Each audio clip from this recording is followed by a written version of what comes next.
My dad is mubtadi, my dad is mushrik. SubhanAllah.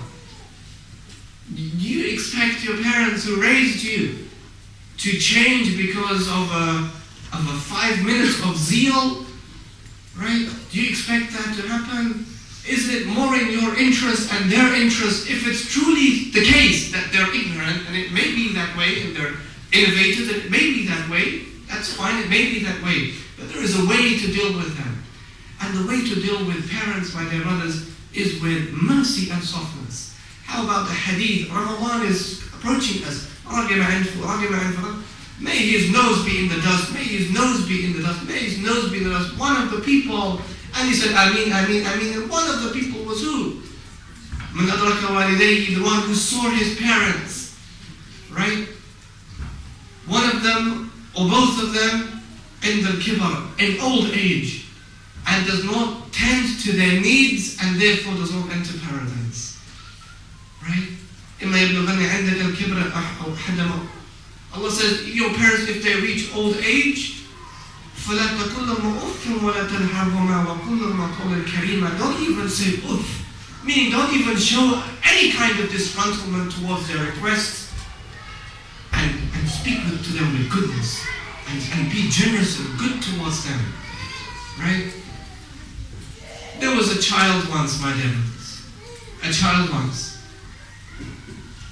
It's not a true story, but it's a lesson, ibrah for us. أغمر عن يوم غلام جاهلا بنقوده كيما ينال به الوطن. قال ائتني بفؤاد أمك يا فتى ولك الدراهم والجواهر والدراهم. You see, a man once deceived a very young boy and said, listen, go and bring me the heart of your mother. And if you bring me the heart of your mother, I will promise you jewels and rubies and coins. فمضى وأغمد خنجرا في صدرها والقلب أخرجه وعاد إلى الأثر. And it happened like that. The man went and the boy went and plunged the knife in his mother's chest, and her heart he took out, and he went back home the same way he came.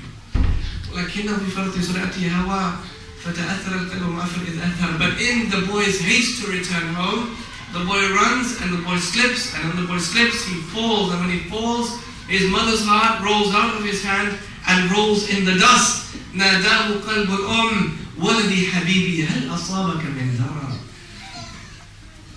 And his mother's heart speaks and says, my beloved son, are you in any pain? فكأن هذا الصوت رغم حنوه غضب عليه من السماء قد انهمر.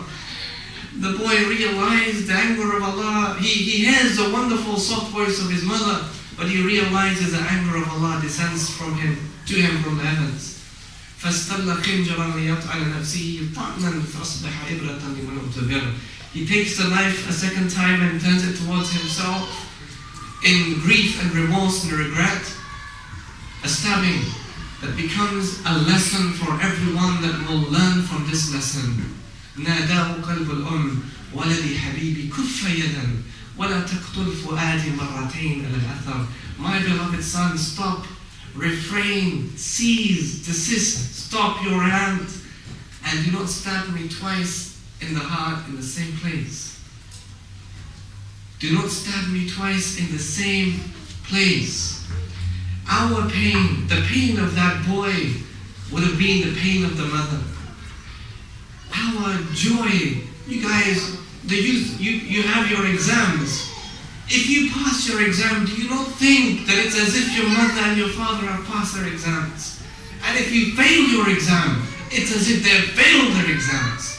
And when you graduate, it's like your mother's and your father's graduation ceremony. But if you fail, it's like they're at loss.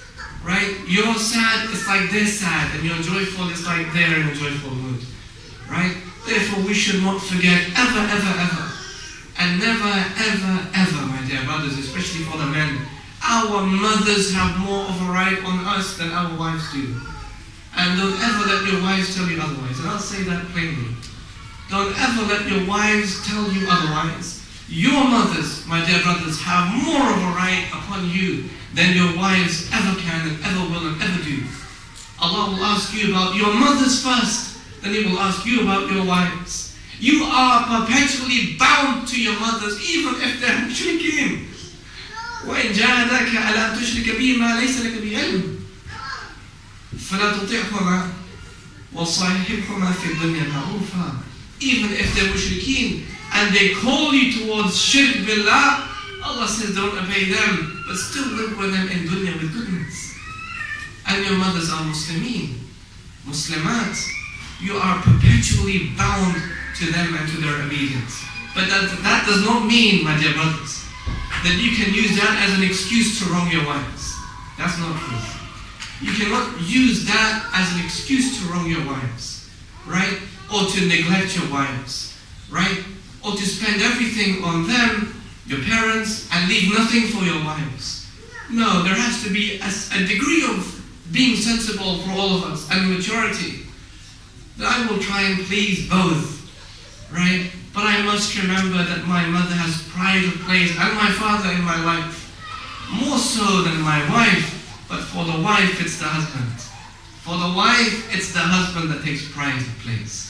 It's obedience to the husband, right? It's being dutiful to the husband. And that might be for those who are living, of course, we're living in a Western society and we're suffering because of the growth of feminism and the growth of secularism. That may be a bitter pill to swallow for many people. A bitter pill to swallow. You're saying, I'm going to do this. Like, no. You've got to cut the attitude, isn't it? For men and for women. And let's both of us, men and women, go back to Allah and His Rasul sallallahu alaihi wasallam. Because then, in the long run, it may be difficult at first, but you will find inner peace, inner contentment, and moreover, the pleasure of Allah subhanahu wa ta'ala. In one hadith, أي امرأة ماتت وزوجها عنها راضٍ دخلت الجنة. Any woman who dies and her husband is pleased with her will enter paradise. In one hadith. So obedience to your husband is central. But likewise, my dear brothers, softness and peace and compassion to your wives is also central. Right? He said to his own wife, Ya Aisha, alayki bil rifq. Aisha, upon you is to be soft and compassionate. فإن الرفق لا يكون في شيء إلا زانه ولا ينزع من شيء إلا شانه أو كما قال صلى الله عليه وسلم. Upon you is compassion, because that thing called compassion is not in anything except it beautifies that thing. It's not removed from anything except that it stains and makes ugly that thing. Right? So we must be very soft and compassionate towards our wives if we expect the same in return. And likewise we must, men and women, sisters, you at the same time, do not think that just because you're in your marital home, you can leave your parents, right? And they never hear from you. Eid comes, and you just have to spend it with your husband and your kids, but at the expense of leaving your parents. No. And brothers, we should have some sense. The same way that we want to spend our nice days with our parents, then likewise we would expect our wives to spend their nice days with their parents. So never prevent your wives from the obvious. Don't prevent them from the basic and the obvious. Right? To spend their days with their mothers and their fathers the way that we would like to spend our days with our mothers and their fathers. It's a great balance we must try and achieve in our marriages, my dear brothers. In a home there are children. There are children, if Allah so wishes, in a home. And oftentimes we neglect our children. It's true. Oftentimes we don't know what is expected from us as parents towards our children. A wonderful example is found in the Quran. The Quran is Quran, my dear brothers. Quran. Allah gives the example of Uthman Lateef. Uthman Lateef in Surah Uthman. The story of the case of Uthman Lateef. When he told his son, and he is advising and admonishing him, Ya bunay la tushrik billah, inna ash-shirka la dhulmun azim. Ya bunay aqim as-salah, wa'mur bil ma'ruf, wa nahy 'anil munkar. You see, oftentimes as parents, you know what we do? We think it's the responsibility of the imam. In Pakistani culture, it's the hafizab. It's the hafizab's job, you understand? The hafizab, it's his job I don't have to teach. I'm working 3 jobs.